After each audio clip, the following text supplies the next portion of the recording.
this chair to be comfortable.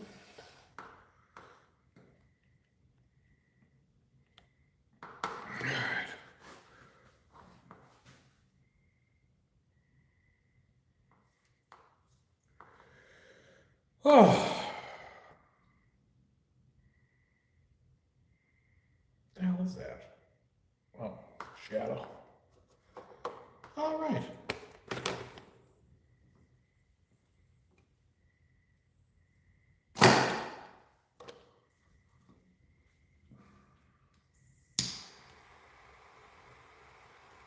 Welcome, welcome.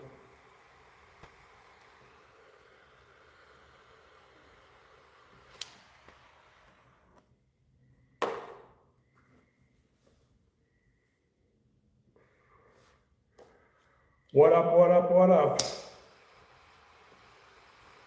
Just lighting up a diesel vintage natural. Hey now, Jan, what's going on? Jan, have you had one of these yet, the diesel vintage natural? Hey, what's going on, man?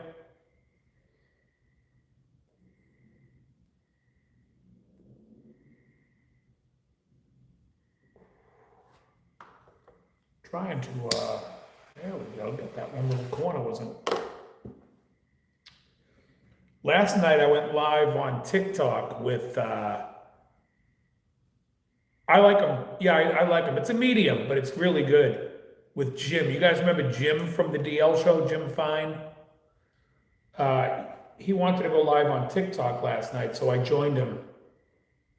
It's a zoo on there. I don't understand it at all.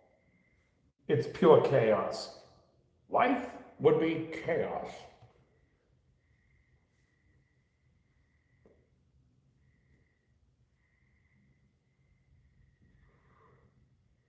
But yeah, I'm not really fond of TikTok, but I just post to it trying to advertise the channel.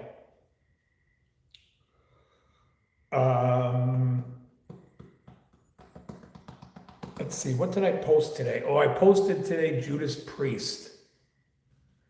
You know, I wrestled with that one for a while.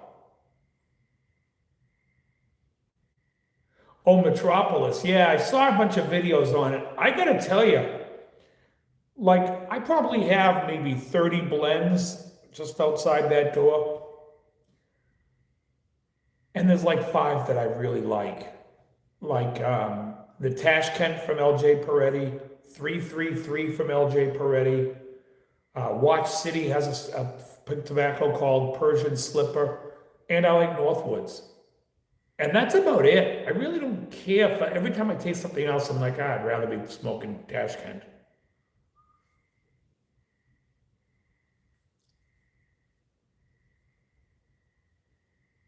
Yeah, I'll go back over some stuff. You know, I'm always teaching, Jan, so it's like when things come into my head or when students are at that level that I'm doing those type of lessons.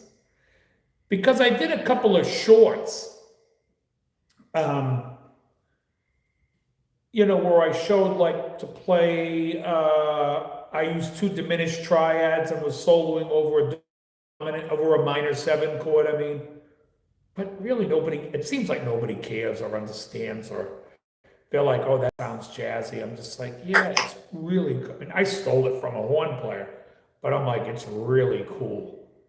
You know, it opens up a lot if you're trying to just bring in like, boom, here's some color that's gonna be out in minor, but sounds really good. And I love it, but nobody seemed to, I mean, it's just like on my channel, it's like,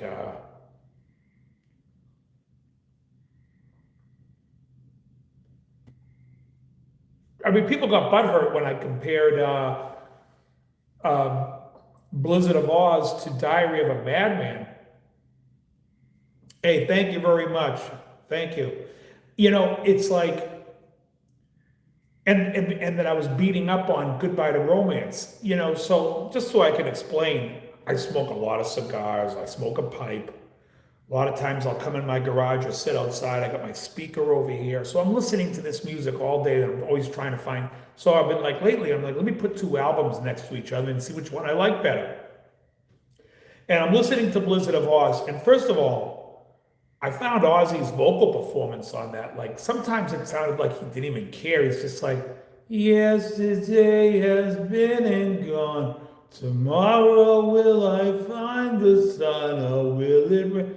And it's doubled, but it just sounds lazy and boring. And I'm like, oh my, the song when it came on, I was like, oh, I used to love this song. I can't believe I used to like it. It just seemed like such a down song after I Don't Know, and then Crazy Train, and then you go into the slow fucking major seven chords where I'm just like, and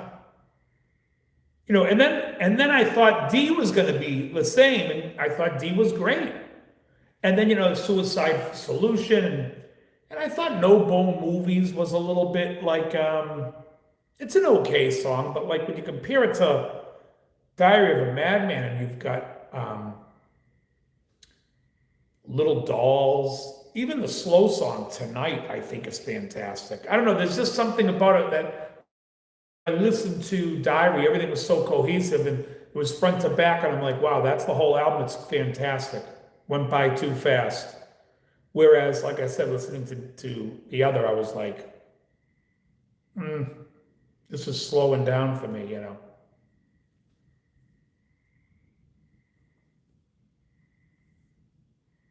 So I got a million of albums to compare, so I got material for the next 5 years, basically, just doing those shorts, which is fun.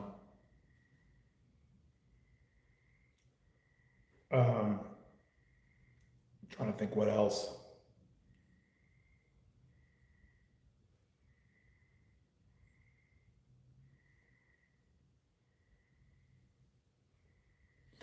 Yeah, Jan, if you're still here, it looks like there's only two people here. If you're still here, I think this Diesel Natural is great in the Robusto. I had another Vitola from it. I can't remember which one it was, but I didn't love it. It was the thinner one. This one is like a 54, probably a 5 by 54, but it's really good. And it's just a medium. I've been finding that a lot of the stronger cigars that I've been smoking lately, sometimes it's just strength. And at the end, it's like, I feel like they're just hammering me with strength. And I'm just like, there's no flavor. It's just strong. Whereas these type of end with a little bit more flavor. But what can you do?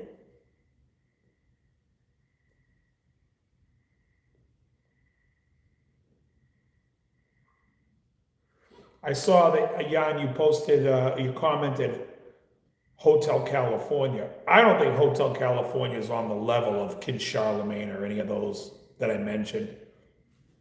The ones that I mentioned are like monster solos that are not only complicated, but they really balance the song. And really, I think they're still super melodic and great. Whereas, I mean, I think Hotel California is a great solo. I mean, is it any better than Stairway to Heaven? I don't, probably not. It's on that level, which I would call B tier, not A tier. Um, Even Don't Take Me Alive, I'd consider A tier. I'm trying to think what else.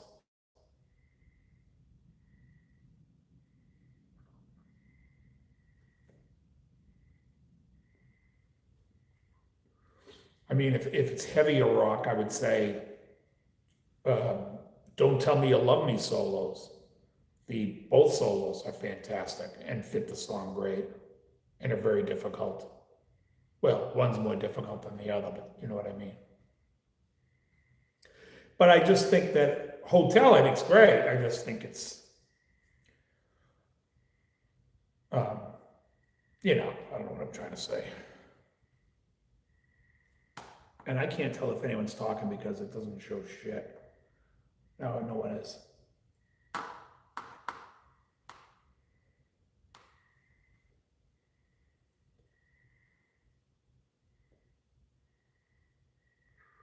Finally warm at night, which is great.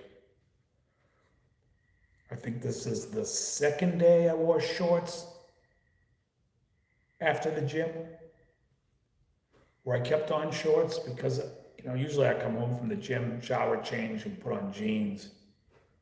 I I'm always cold, but I'll take the heat.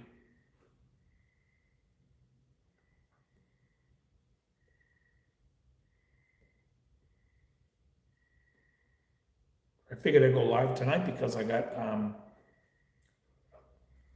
gigs tomorrow, a gig tomorrow night, gig Saturday, and then Sunday. I don't know what I'm gonna do Sunday yet. I haven't decided. I don't have a gig this Sunday, right? No.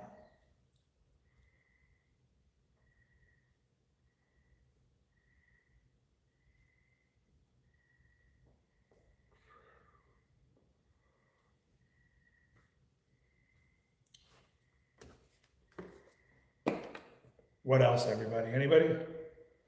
Anybody have anything? So chord therapy for Jan. He wants more of the chord stuff, the lesson stuff.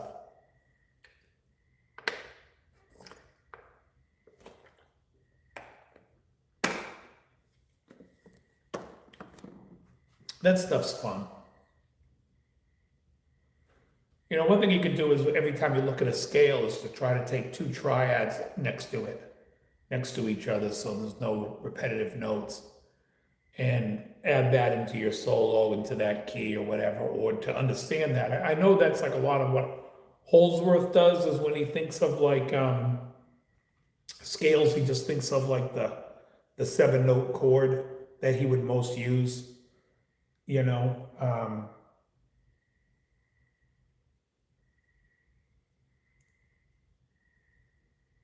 I mean, just for an example, like if he's playing a harmonic major scale, which I don't think he considers it in the one, but in the one it would be a C major 11 flat 13, that type of thing.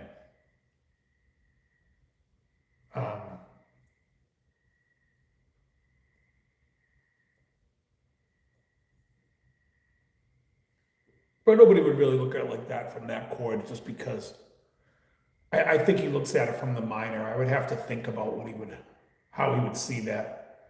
Actually, it would be a D minor 13 with a flat 5. Probably more like that. Just because I don't think anyone's playing a C major 7 chord and still having the natural 11 in it. It's ugly. But with the D minor, it works. The D minor 7, the D minor 13 flat 5, which would be just a harmonic major scale.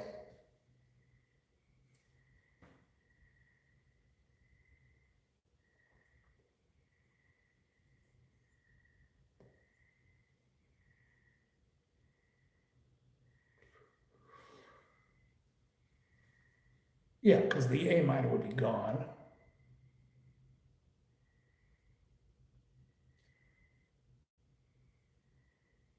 And then the E minor would be a mess. Oh, the F works though. The F sound would be no, it would be an F minor.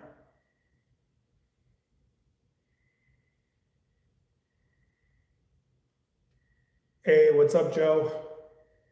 It's Long Island Joe.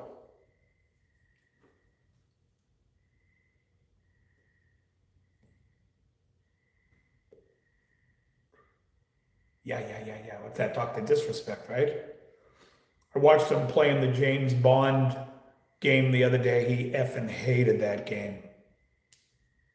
I was howling. But it was all cutscenes. He's trying to play a video game and the whole fucking game is cutscenes. It's like, that would annoy the piss out of me.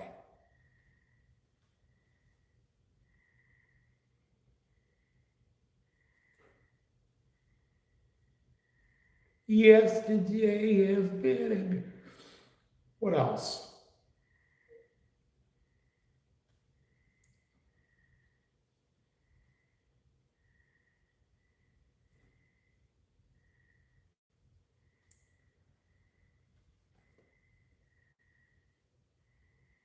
I mentioned that Jukebox and I did a live last night on TikTok. like I said, it was chaos on TikTok going live. You guys remember Jimmy from the DL show? Jimmy was like, he was playing guitar, it was echoing everywhere. It was just hard to hear everything that was going on. I was like, but we'll do it again. He wants to keep doing it. I told him I'll do it with him anytime.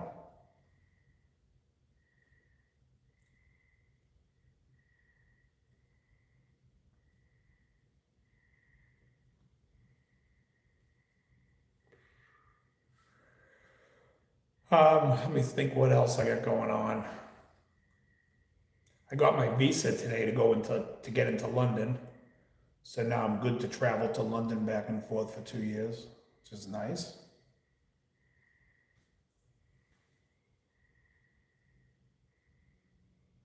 And I'll let my people know that's. I haven't gone live on gigs recently just because it's a pain in my ass and it just gives me something else I have to be aware of. And lately we've been adding, I thought I turned my volume off. Hold on. Lately we've been adding, oh no, I didn't. Let me turn that off. We've been adding so much, so many new songs and stuff that I'm not gonna try out new stuff that we're just playing for. I mean, like when I say try out, we don't rehearse. So I'll come in and I'll email Jimmy a chart, and we're playing the song cold. We just play it. He looks at it and goes, "All right, let's go," and we try it. So sometimes the first 2 times we try to work out some different stuff, like, "Oh, you should do this here and that," that type of thing. But so I haven't gone live on my lives lately. Like I said, it's also then, I don't drink. And when you go to these bars, there are drunks everywhere, stumbling everywhere. That it's like, I don't really have a good time when I'm playing if I'm live because I'm always watching my phone going, what is this idiot gonna do? Is he gonna knock it over? And they're like, oh, no, I'm good. It's like, oh, God. So I don't have the patience for it.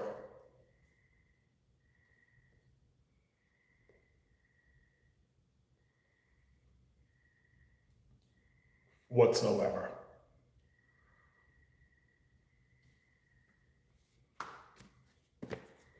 Yesterday has been and gone. I don't know why that's in my head now. I wish it wasn't.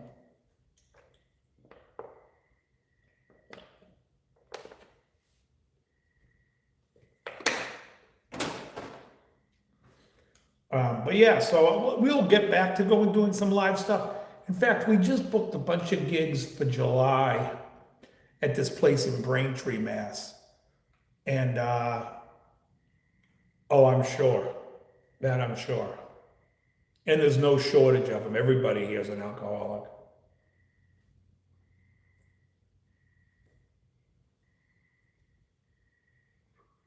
When we play live in Plymouth too, I'm calling them all out. I don't care. I see the same people week after week. There's one guy that lives across the street. He lives above the business across the street, and somebody has to walk him home. I mean, they have to help him cross the street. That's how tanked he is. And it's every week. So,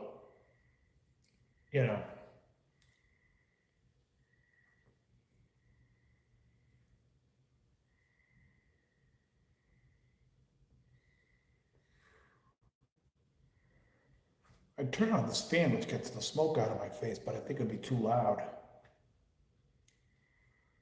Too hot, too hot, too hot, baby.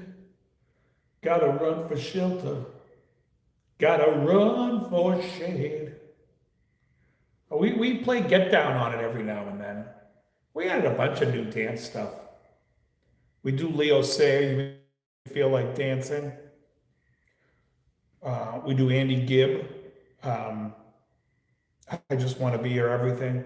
So we started playing a lot more dancey stuff because towards the end of the night, people want to dance, and they do. We also added, which we haven't done last week, so I'm gonna see if we can do it this week, is Smoke from a Distant Fire by Sanford Townsend Band.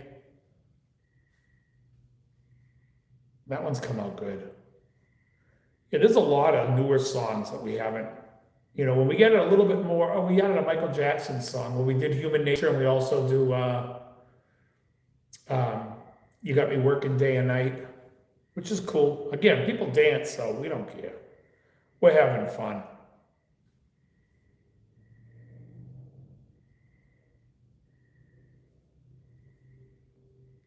We also just, people will come up and will say, listen, if you want to challenge us, and they'll name a band, and we have to come up with a tune.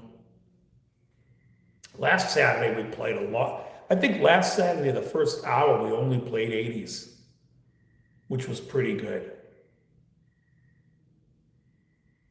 We only played 80s songs, and then we moved on. Oh, thanks. Oh yeah, that keyboard pop, yeah, it's a bitch to play, especially when we pull it off, when we play it, because the notes have to land in a certain spot. And it's just, I'm always like, oh boy, here we go, and I just play it. I mean, but yeah, it's a tricky little part because it has that. It's like and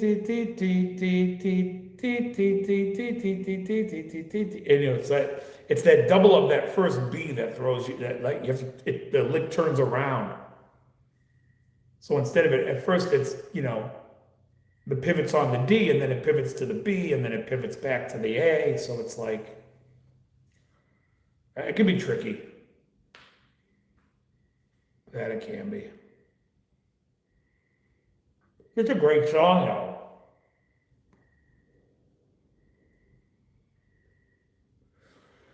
People don't realize, it's like when we try to play songs that sound good with two guitars where the two of us can be playing something against each other so it sounds more like the song. If a song is just like a strummy song in G, well, that stinks. Like, what do we want to play that for? Anyone can sit there and play it and sing.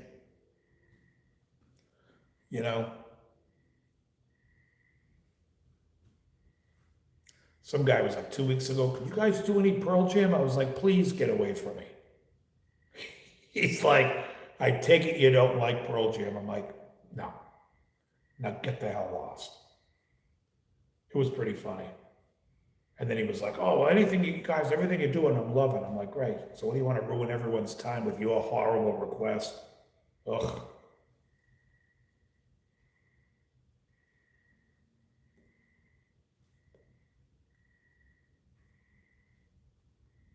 For me, I always tell people I'm playing for me. For me, if I was to walk into a bar or a restaurant and there's a band playing, and they're playing songs I've never seen other bands play, and it's really cool, and the way they mix the instruments is cool, I'd be like, oh man, I'm sitting around, I'm gonna stay. But the second, if I walk into a place and somebody's playing Country Roads by John Denver, I'm out of there. What do I want to hear that song for? You know what I mean? It's just, I'm like, what is this, some gay sing-along? Get me the hell out of here. Now, I do like Thank God I'm a Country Boy. I'm not against John Denver, and I love Annie's song. I just think that, like, Country Roads is like, oh, spammy. Brown Eyed Girl's another one. Oh, God. Awful.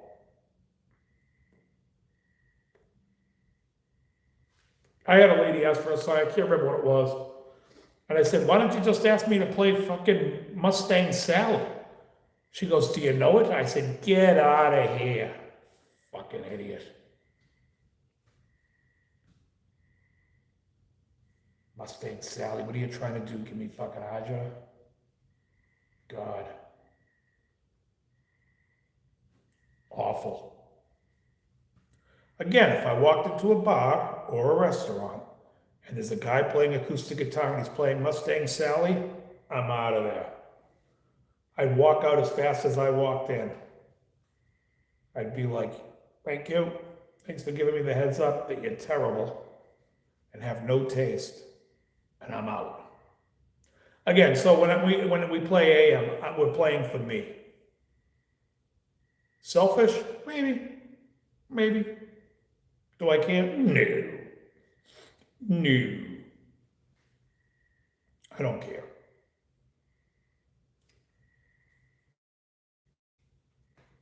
We have this girl singer that comes and sings with us, and when she shows up. And she came last week and we did a lot of cool stuff. We even did Luca by Suzanne Vega because it was funny. The week before she came in, we did What's the Matter Here by 10,000 Maniacs.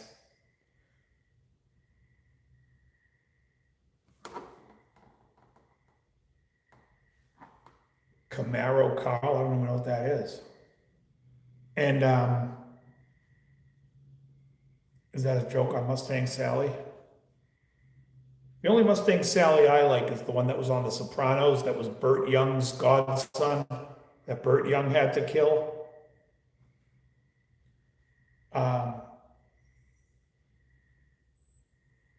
Yeah, I got it after.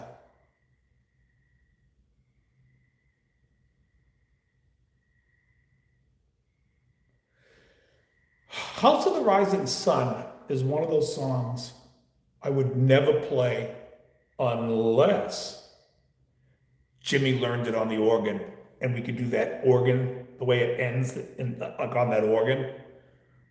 Because if you play it just on guitar, to me, it's like that's a beginner song. But if you're playing it with an organist that can do all that organ stuff with it, then I'm in.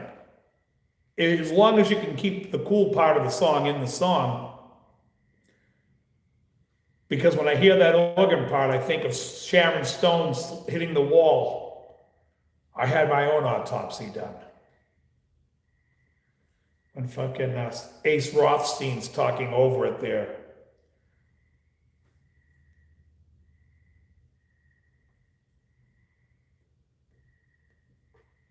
I like the fact he had to pay somebody to do an autopsy on his junkie girlfriend to find out she died of junk. Yeah, that was money well spent, Ace. And you're a gambling man? Christ. Ace, I got an idea. Your junkie ex-girlfriend died? Maybe she died of junk. Right? It's like fucking, it's like Phil Lynott when he wrote Jailbreak. Tonight there's gonna be a jailbreak somewhere in the town. Phil? Somewhere? I think it's gonna be at the jail. I don't want to alert you. No alarm you. But I'm pretty sure tonight if there's a jailbreak, it's gonna be at the jail. Don't hold me to it. Just a hunch.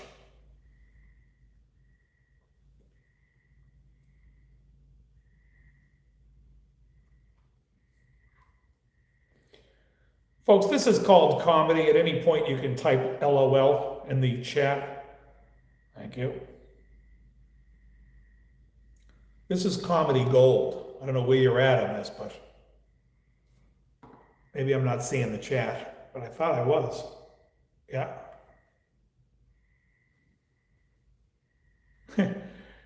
That would be the end of the night dance portion. I'm trying to think what we played. I think last week we did. Thank you. Thank you, sir.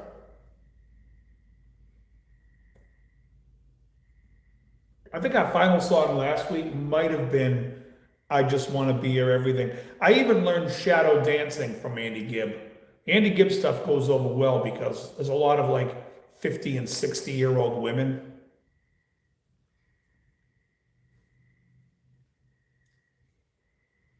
And they all grew up loving Andy Gibb.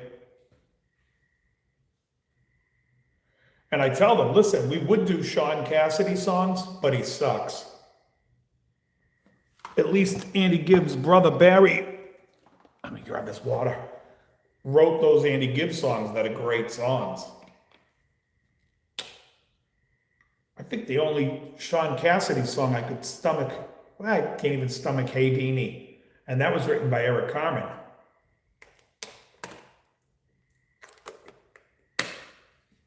But not a winner to me, not a good song.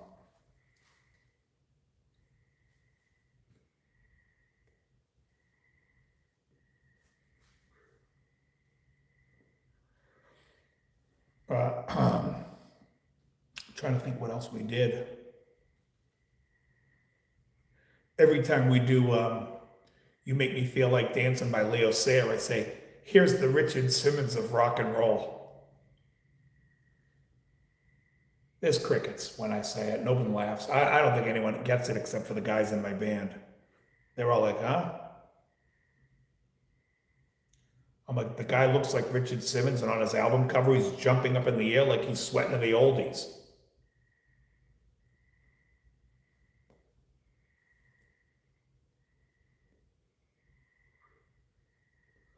Again, folks, these are what we know as jokes.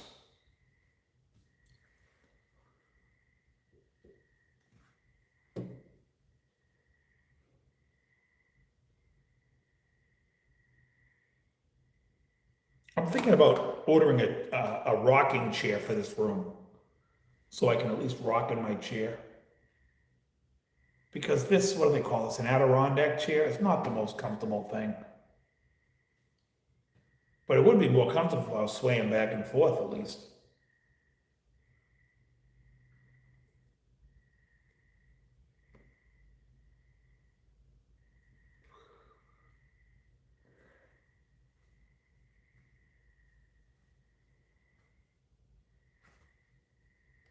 Yes, totally. Exactly. Well, that he's like little, I mean, he's like a small guy with the big afro. I mean, if from a distance I took a blurry shot of Richard Simmons or a blurry shot of Leo Sayer, I don't think anyone's going to be getting it 100% of the time. I think you're going to be like, I don't know. Depends on, I guess it depends on how blurry I make it. But obviously, I can't take a picture of Richard Simmons wearing those shorts. That would be the giveaway.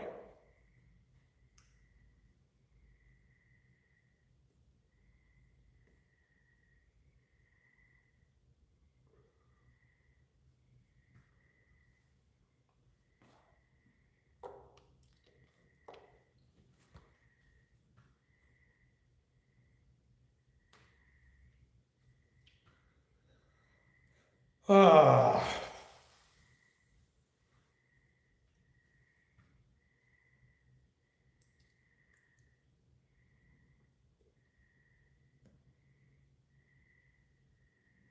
I don't know if you guys could hear the crickets out there or the tree frogs or whatever the hell's making all that noise in my backyard, but it's brutal.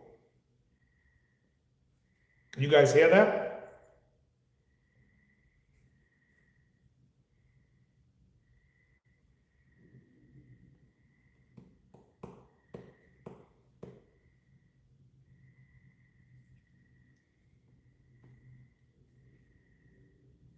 Anywho. What else? What other songs should I be teaching on my channel, or what else do you want to see on my channel?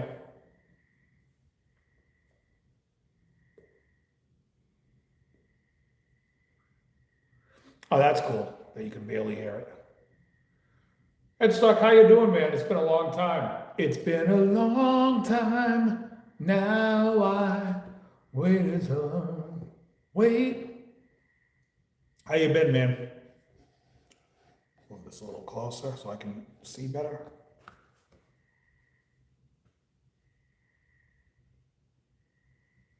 Okay, giddy up. If I open those doors, you would, but.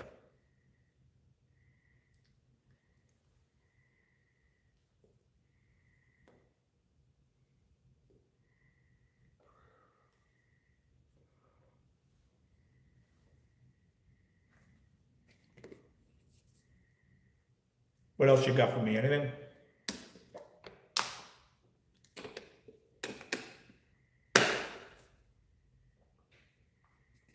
Ricky Compton, how you doing, man? Ricky, I saw on Facebook today that somebody was selling a 2100 head JCM 900.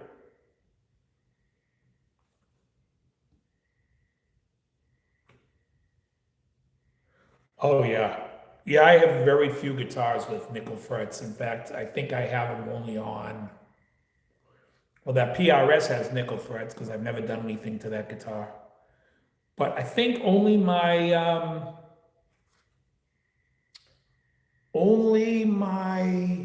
G&L ASAT import has nickel frets and, well, nickel steel and my Gary Kramer. Everything else is stainless. Something from Wham? Well, my band, we do Waiting for That Day, which is on Listen Without Prejudice from George Michael, which I love that song. That's one of my all-time favorite songs. And we do it, and people love it.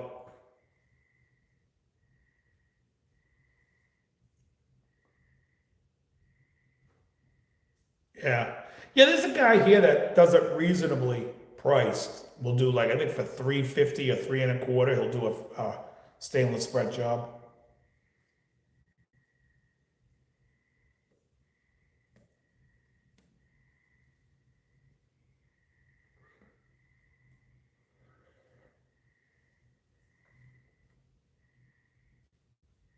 It was hilarious. Last week we had a guy come up and he was just to tip us. And we were going to do the George Michael song after. So I said, well, this guy usually comes up and asks us when we play at a gay bar um, this song. But we never understood what he was saying because he has a ball gag in his mouth. And of course, he starts laughing. I mean, because I'm not just calling him gay, I'm saying everybody in the band is. We don't play any gay bars, but that's the joke.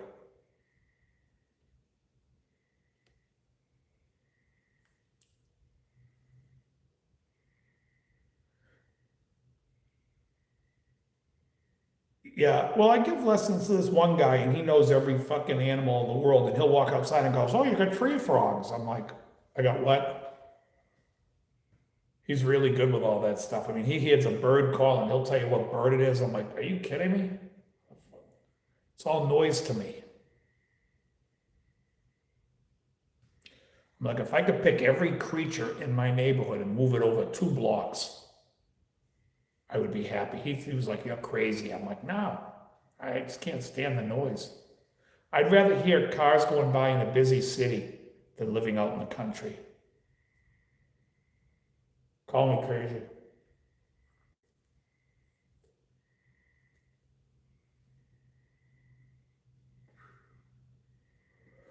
I think he was asking 1100 for it.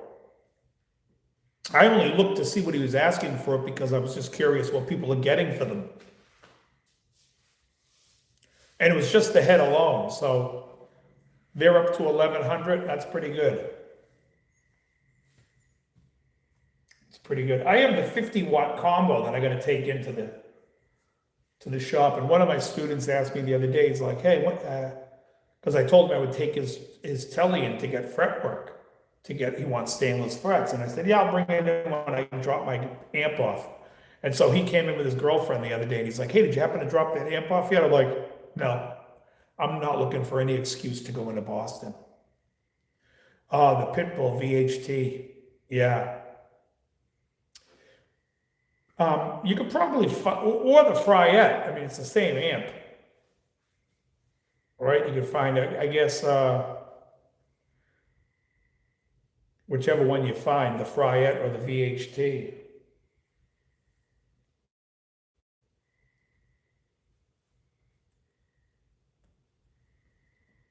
When I played at the LA studios, I had a good buddy that was a drummer, and he played in the band with his brother, and his brother had the VHT Pitbull, and they were like a interesting band, like a rock band. I want to say they had like a sound similar to the band. I don't know if you guys are familiar with Mute Math. They were.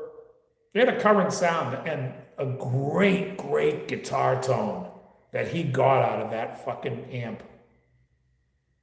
It was great. And I think he even had what's that tube pedal they have, that buffer? He had the VHT tube buffer too. I don't know why I'm blanking on that. The valvulator?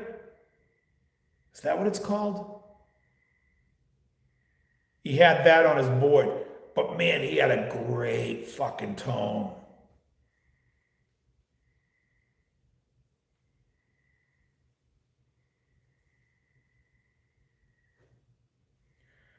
You know, when you go out and you play out a lot, like I did when I was with the Big Angry, we would play out every week, and all the big clubs in LA. We would always play with different bands, and you know, you see every different brand of amplifier, and some amps sound great, and some amps don't.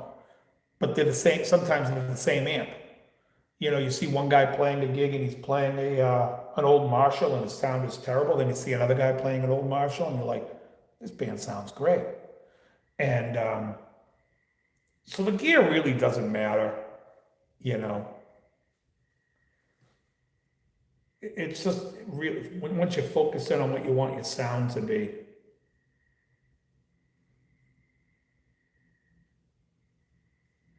But I remember he had a great sound with that VHT. I would go see his band a lot. His band was good. They were interesting.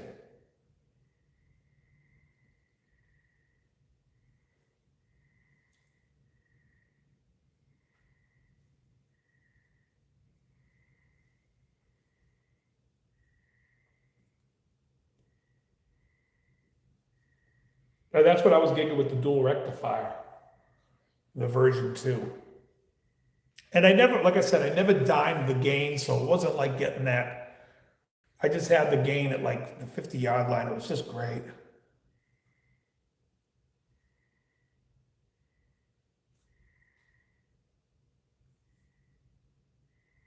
Oh, wow.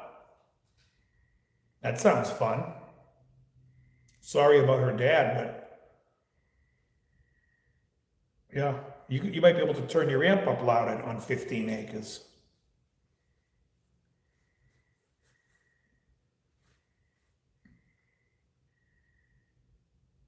I'm trying to think of Eastern Kentucky,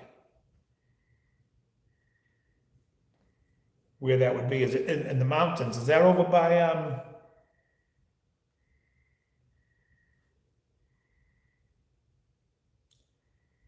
what's the state right over there? Is that Pennsylvania? Oh, no, not Pennsylvania. What is over there?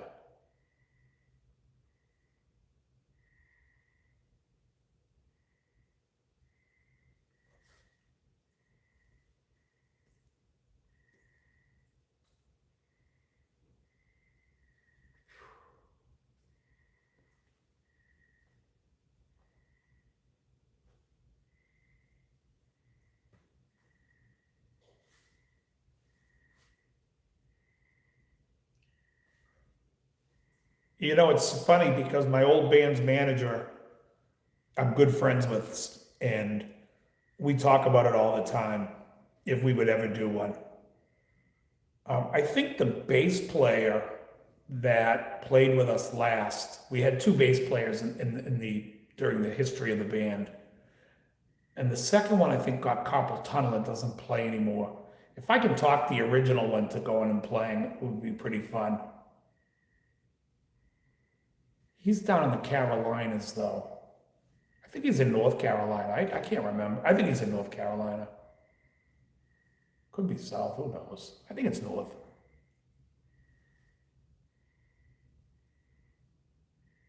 We had a lot of fun gigs. In fact, somebody asked me the other day if I knew who Brian Tichy was. And I'm like, fuck, I used to do a ton of shows with Brian because Brian, he's a drummer. Um, but he had a band called Ball, Ball, and they played all over LA, and we did a bunch of shows with them. And he played guitar and sang in the band, and his drummer for the band was a guy named Joe Travers. And yeah, Brian's band, they were great. I always enjoyed that band. It's funny when you do a bunch of gigs in LA, there was, you play with all these different bands, and some bands you like, some bands, are good guys, but you don't care for the band or you don't remember them. There's plenty I don't remember, but we used to hang out with. But then there were some bands where I was just like, this is not my kind. Like we played with this one metal band. I don't want to say what the band's name is because I'm still friendly with the band, well, with the guys that were in the band. But I never cared for the band. They played, I call it more a younger version of metal, kind of like, not Limp Bizkit, but more like Linkin Park type stuff. And we did a couple of gigs with them. And to me, I was just like, they sound good, but it's not my kind of music. But I mean, they were good for what they did. I mean, they definitely were a good band. And they were great dudes. They were great guys. But I could say we really didn't play with many bands or any bands that I thought were dickheads. What's up, Charlie? Everyone was kind of cool.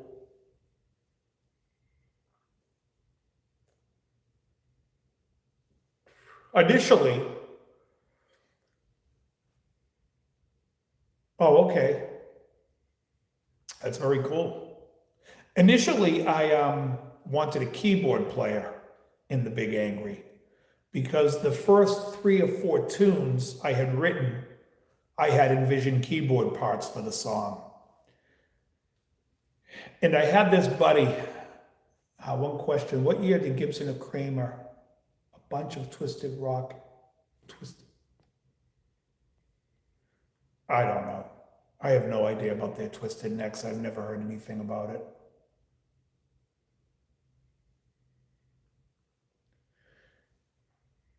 Yeah. But initially I wanted a keyboard player. And I had this buddy of mine, he's a producer, and his name is Shahar. He's this Israeli guy, he used to hire me all the time to do session work. I think I've talked about him before where he wanted me to do a session for him and I wouldn't do it because it just wasn't my style of music. And he ended up finding the right guy for it and was like super thankful to me that I turned him down. But usually I used to do a lot of cues for him.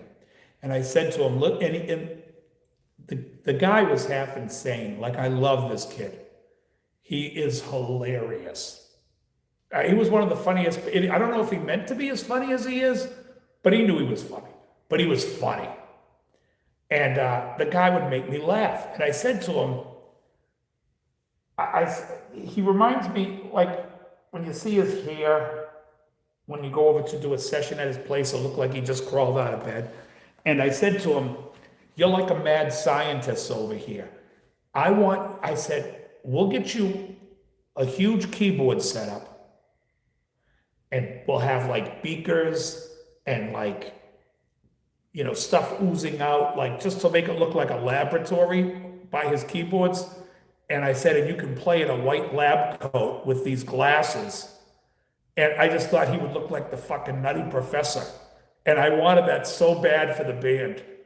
And he just wouldn't do it. He's like, he was interested in playing in the band, but he was not interested in becoming a clown of the band.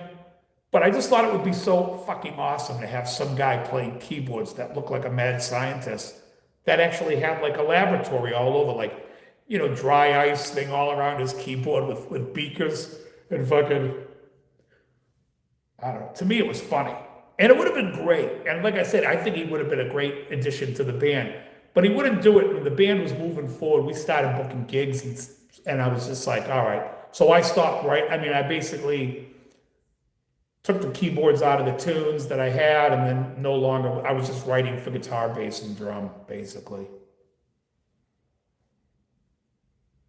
But there was a lot of like, even though we were playing metal, like a lot of the stuff, there was like a lot of intricate chords in the Big Angry, like where we're playing, there was half diminished in some of them, and then there was like a lot of major sevens. I mean, a lot of the stuff, I was trying to come up with like a metal version of like some Earth, Wind, and Fire grooves, just even Stevie Wonder, that type of sound where there would be like those kind of tensions. But when we took the keys out of there, I had to dry them out a little bit and space them and do them a way that I could do them.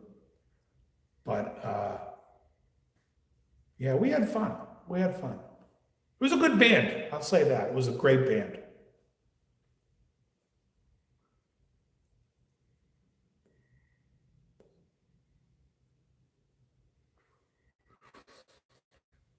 You know, we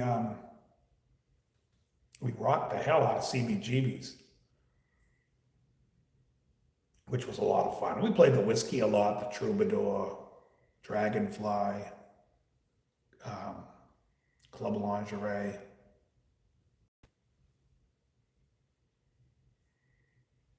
It was funny, the guy who books Club Lingerie booked 3 other clubs in that town, and he was always trying to get us to play Molly Malone's. And I said, well, book us at Club Lingerie, and then we'll talk. So he booked us at Club Lingerie. We played Club Lingerie, and he comes up to me, he goes, dude, you can't play Molly Malone's. I said, oh yeah, why is that? He goes, guys are fucking loud and heavy, and it would be a disaster. It's too much for that place. I said, well, that's what I told you 5 fucking times, and you kept saying you want us to. He goes, yeah, no, you can't play that. I'm like, no kidding. I did a country gig, several country gigs at Molly Malone's. A pedal steel player and a fiddle. That was a great, I mean, that's a great venue for like that kind of music, but not for the Big Angry. One of our first gigs was we played a place on Melrose called The Gig. And the guy who owned the gig was friendly with my manager. And so he came out to see the band the first time we played there, which was good for us because there was a line out the door, and I think we had over 200 people in that club, which was amazing for that club. And after that, he was like, you guys are my house band. You can play here whenever you want. It was good. That was a good room. I liked the gig. And then it was a flip of the coin as to which sound guy we were going to get. One of the guys I liked a lot, not personally. Personally, I liked them both. They were both great guys. In fact, the one guy that I was more friendly with, I didn't love his mixing. And the guy who I wasn't that friendly with, but he was a great guy, I felt he mixed us better. But that's one of the things that, like, I'm a control freak on a lot of things. Just so you know, in case you couldn't tell. When it comes to playing in a band, it's like, I played, when Emily and I had a band, we had this band, the Funk Station, and I know I drove the keyboard guy nuts because we'd be playing, you know, we'd rehearse a song, and I'm like, you got to change the voicing of that chord. I can't have you play that voicing. He'd be like, what? And he was more of a jazz pianist player, so he played a lot of clusters, and I'm like, yeah, I can't have you playing clusters there. It has to be wide. And he would do it, but I could tell that he wasn't long for my nonsense. He wasn't going to tolerate it. But for me, I'm like a perfectionist where I want to hear the sound that I hear. And that's really why my lessons, when I sit and teach a song and I'm playing it on acoustic, how I can make it sound like the record, is because I'm taking elements off of it that I hear, to me, that make the song. So, you know, whereas you could just play any chord. If you go look it up on like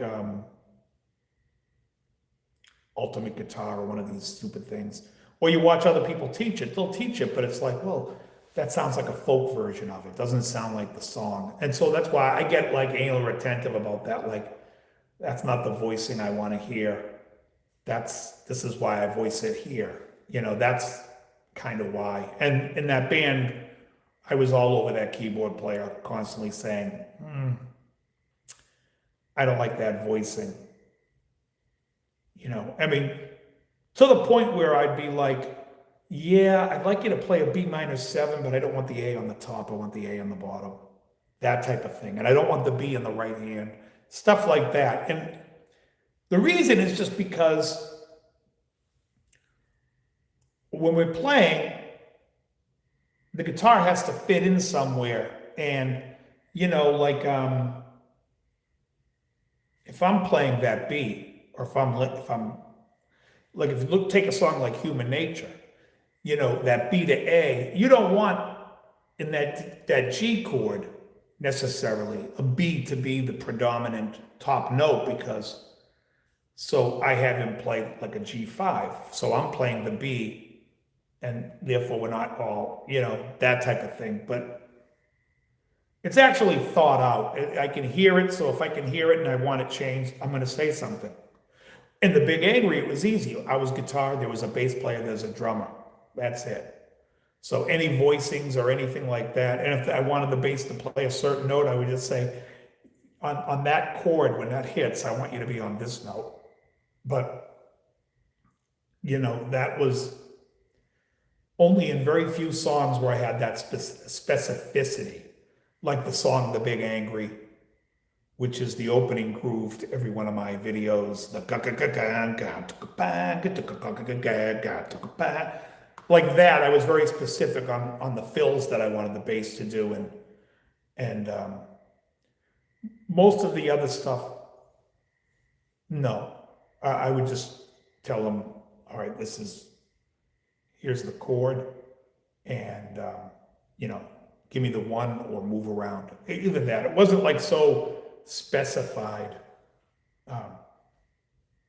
And to be honest with you, when I did sessions, I would always appreciate somebody like me. If the producer says, hey, listen, this is what I want you to play, and here's where I want it to sound,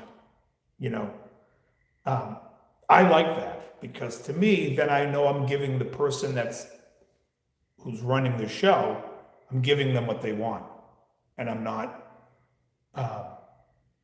because even when you watch Luke, and Luke talks about doing sessions, he'll tell you 99% of the session time you're there, it's pretty simple. You're the guy that can play in time and feel and hold a groove.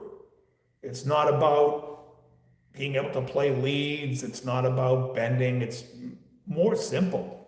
In fact, one of the first gigs I ever did, session-wise, I guess I was making a face, and the guy who was the producer was a friend of mine. He goes, what's wrong? I said, I'm just wondering why I got called for this gig. And he goes, because you can play. And I'm like, okay, it just seems like anybody could do this. And then I got it, because it's like, oh, anybody probably could, but you just want to get somebody that can go in, bang it out, boom, boom, boom, we're done. Let's go move on to the next part and get the hell out of here, and let's go get a sandwich or a cigar, which we did many times. Not a sandwich, but we used to go to this Mexican place, La Cabana.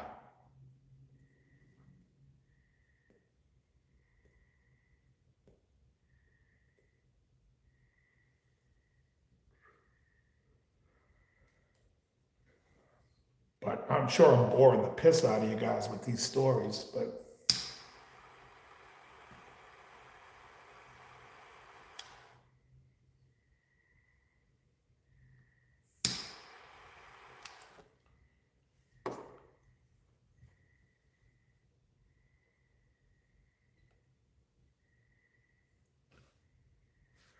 how complex is Frank Zappa's music? He's saying, with a Palomino. Sorry, did you ever guys play? Nope, never played there. Nice Christian man. Hey, what's going on? If I might ask the teacher. So the thing with Zappa is I love a lot of Zappa, and then a lot of it I don't care for. I think his instrumental stuff is fantastic. I mean, sometimes it's complicated to be complicated, but you take a look at a song like Watermelon and Easter Hay, which is, an alternating 5/4/4/4. I love that. I love that song. I think it's got a beautiful melody. His solo in it's great. Stuff like Black Napkins, which is a C-sharp -7 to a D major 9. That's a beautiful song with a great lead melody. I think some of the stuff on Roxy and elsewhere, like Cheapness and Orange County, is fantastic. There's a lot of fantastic stuff that he does. Some of it's silly, some of it isn't. But then some of the ultra silly stuff, like Bobby Brown, I don't care for so much. I just, it's comical, but it's just, when you deep dive into Zappa, you get into it for the bit. But then afterwards, like now I would say last time I deep dive Zappa's been years. And I have a lot of mixes that I make. Like I think the Grand Wazoo is a great album. I think Apostrophe and Overnight Sensation are great albums. I think Zoota Lores is a very good album. I think Shake Your Booty's a great album. And Joe's Garage is fantastic. I do like You Are What You Is. Some of Ship Arriving Too Late to Save a Drowning Witch is good. I mean, I appreciate him, and he's great.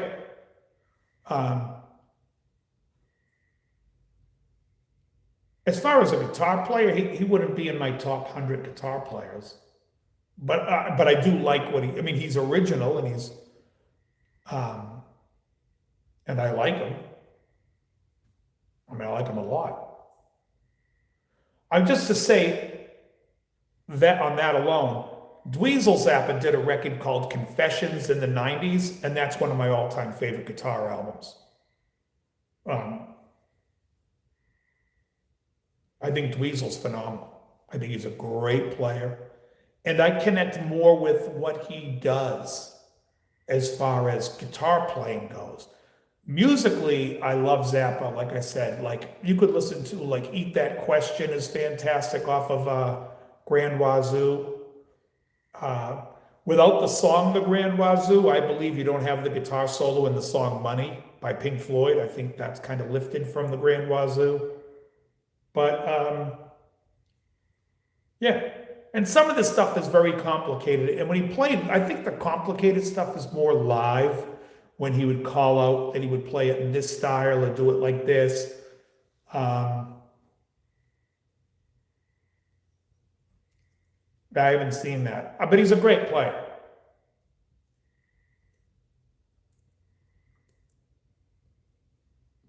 And to be honest, I think he's a much better player than Frank. But I think more, I appreciate Frank the musician and that composer mind of his that I really appreciate more than his playing.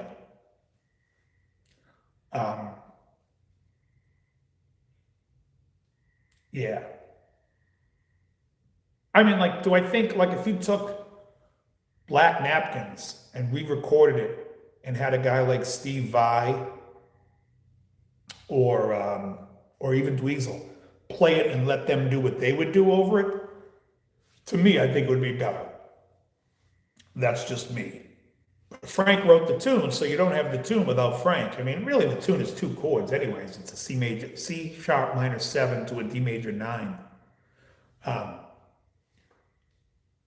But and that's something Frank used to do. It's funny because I think some of Frank's best genius works are in the simpler shit than it is in his complex stuff. I mean, stuff like Cheapness and all the arrangements of Cheapness is unbelievable. Or like, what's the one on Apostrophe? The whole thing where it starts with Nanook rubs it, Don't Eat the Yellow Snow. What's the one after? St. Alfonso's Pancake Breakfast. The way all those go into one another, I mean, that's all crazy fucking great. But personally, for me, you could take a song like Black Napkins, which is 2 chords. You could take a song like Watermelon and Easter Hay, which is really 2 chords. Watermelon and Easter Hay would be what, an A major to an E major 9? Yeah. It's like a B over an E major 9. Yeah. But to me, what he plays over there melodically, that does more for me than. And then for some reason, around the late 70s, early 80s, he started getting a lot into playing what I call like 50s style of music, where everything's like a 1-6-4-5, or it just became like he was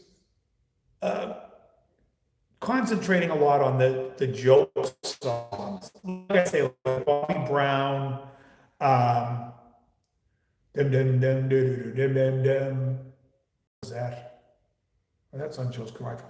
There's some of the ones that were, I think it just sounds like 50s songs where Oh, Charlena off of, I think it's You Are What You Is.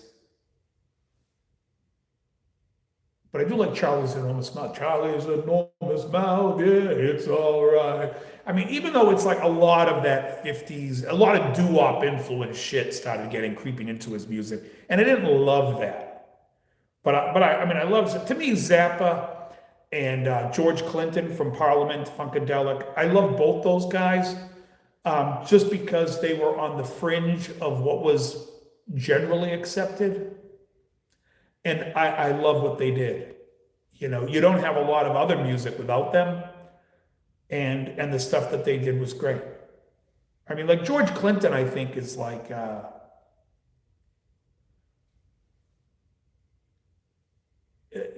lost to a white audience. Some people enjoy it. I'm not saying that he doesn't get white people to go to his show, because when the P-Funk started going around, I think a lot of people started catching on that it was hip to go to it. But they didn't know the material like way I knew the material, like all the Westbound records for Funkadelic up till 76. Because to me, if you say like what's better, Funkadelic or Parliament, I would say Funkadelic before up to 76, when what was the last 76 album they did? Tales of Kid Funkadelic. To me, that's the best. But afterwards, he switched labels and they went and they did Hardcore Jollies. And Hardcore Jollies was good, but as they went, they became more of a disco band too and lost less funk, you know? It's almost like when people talk about Prince, and I'm like, you know, oh, Purple Rain. Purple Rain to me stinks. To me, Purple Rain is Prince appealing to a white audience. It's devoid of any funk, anything that has a groove. I mean, in that guitar tone, which is perfect for him because the guitar tone he has on that record when he plays those lead, what's that song that has the lead in it? What is that song? Is it Let's Go Crazy? That guitar tone is Paul Warren's guitar tone on Get Off Your Ass and Jam on Let's Take It to the Stage by Funkadelic. In fact, if you listen to Get Off Your Ass and Jam on the Let's Take It to the Stage album by Funkadelic, you'll sit there and go, this sounds like Prince on guitar. Yeah, no shit, because that's where he got it from.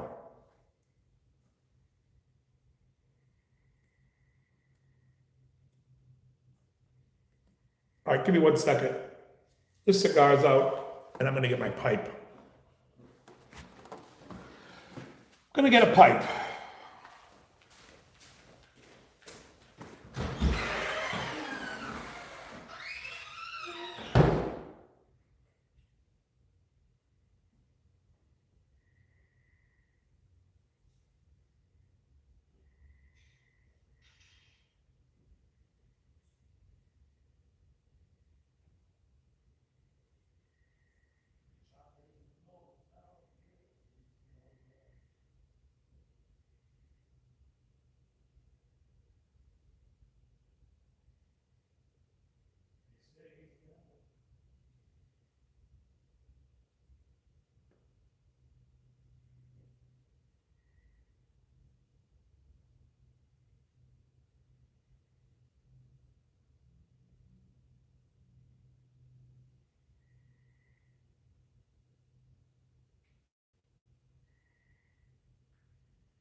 Say you got a very big mouth, but it's all right.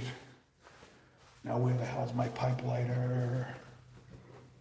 Alrighty, I am back. Folks, today I'll be smoking my Baracchini pipe. You see that? Oh, you can't see the bee on it.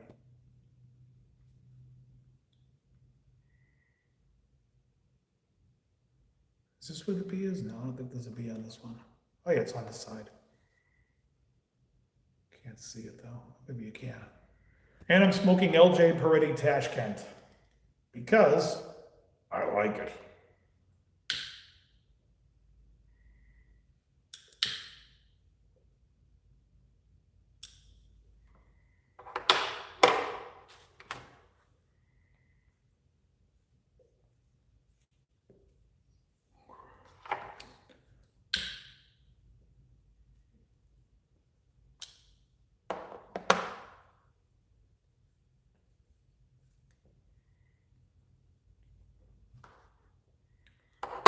No, it's acrylic. It's an acrylic stem. Sometimes it's made of vulcanite, which is like a black plastic. This is acrylic.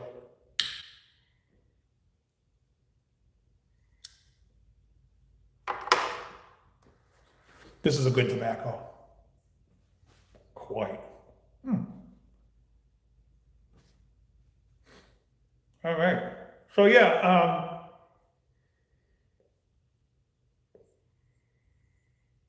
you guys should be listening to Get Off Your Ass and Jam anyways. It's a great song.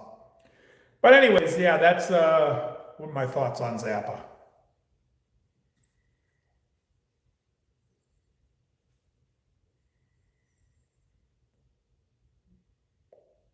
I'm trying to think of the name of the album that Steve Vai played on. If somebody knows, what's the song with like Stevie Spankings on that album? That was a decent record too. I like that one. But again, that song Stevie Spankings, just like a joke. Little Stevie Vai was a lamb, you know. It was,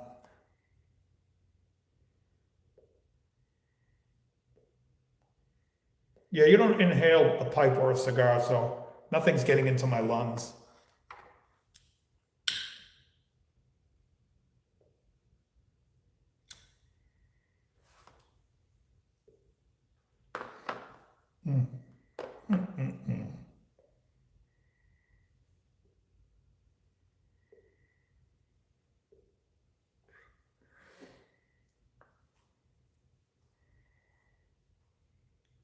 Hey, hello, more me 40.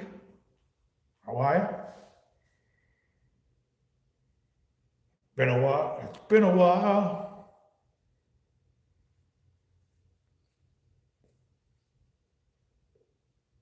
I always do.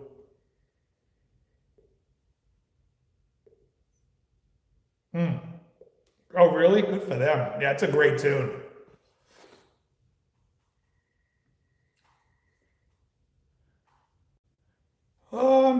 Yeah, I've heard the Alex Van Halen talking about it. I don't know. Do I need to hear more Van Halen? I'm good with the 6 albums. I'm good.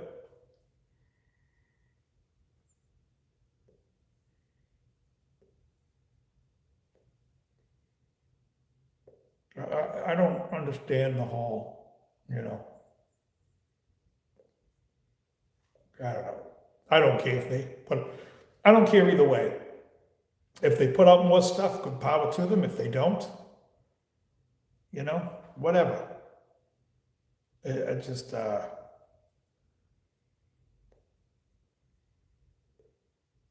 made my Van Halen comments known. I think that, like I said, Van Hagar to me was a pop band, and they're good. It's a good pop band. No, I don't sing it. No, he's the singer. I do all harmonies. I'm a horrible singer, but I can fake a good harmony.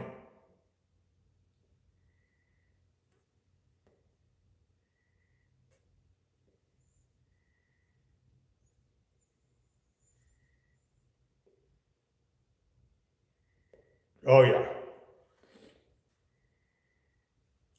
yeah. He's got a high voice, so he can hit it. But yeah, and it's up there. I mean, Robert Zander's awesome. I love Cheap Trick's first 4 records. I mean, after that, you know, there's 1 or 2 songs on each album that I really like. But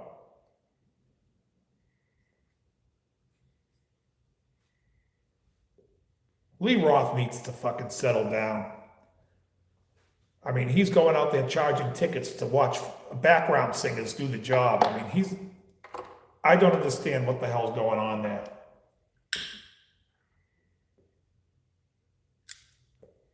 You know, I just don't get it.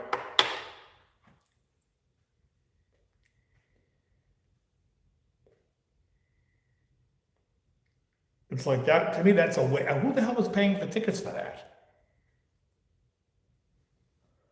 I saw Lee Roth in 90, I think, and I saw him in like 2003 or 4, or 2002 or 3. And that was enough for me. I was like, even in 90, I was like, this is bad. 2002 or 3, whatever the hell I saw him. Hagar was great, and he wasn't.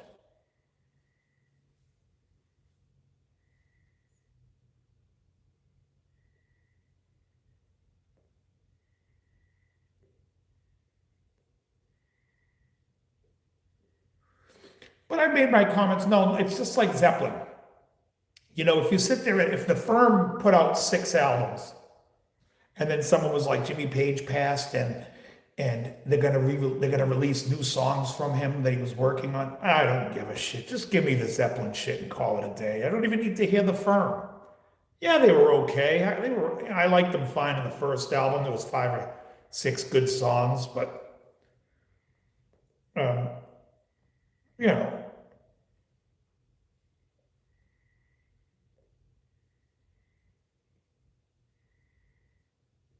oh, he's a mess. He's a,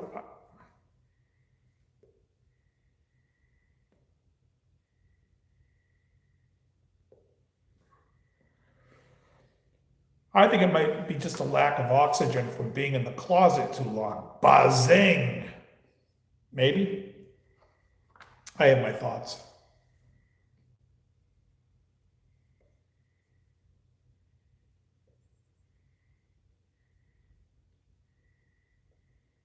Yeah, I'm not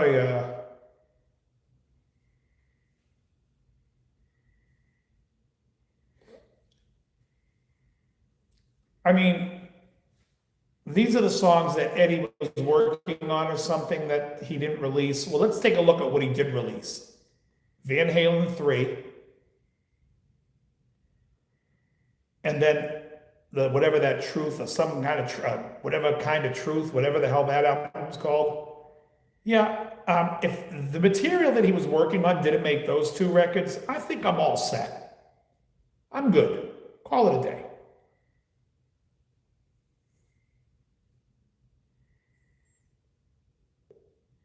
Now, for Alex, I get it. It was his brother.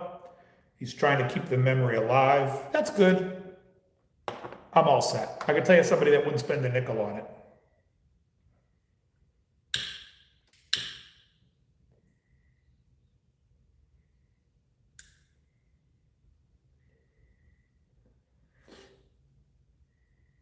Yeah, I just don't care. You like that, Johnny?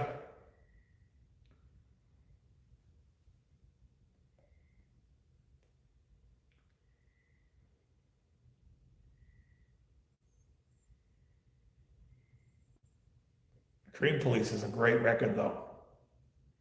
That's one of my favorites of theirs. That's the last of the great albums by them. Way of the World. I mean, I'm trying to think of what so we got Way of the World, Need Your Love, Voices, which is awesome, Dream Police. What else is on that record? Gonna Raise Hell. The House is Rockin', which could be the worst song on the album, but it's still a pretty good song. Oh, Tonight, Tonight, Tonight, I'll be with you tonight. Love that song too. I love that record. That's a great album. I also love the album before it. Heaven Tonight's awesome.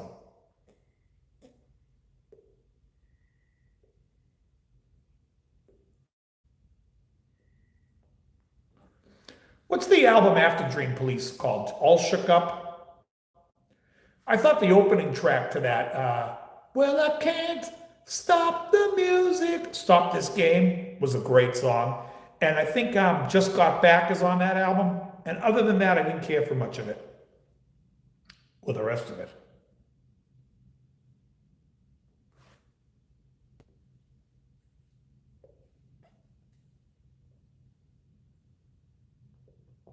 Oh, yeah.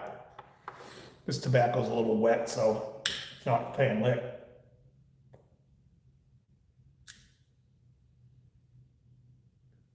There we go.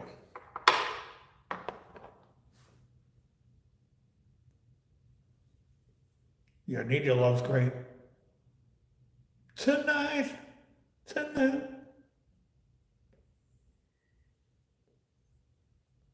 We talked about it before.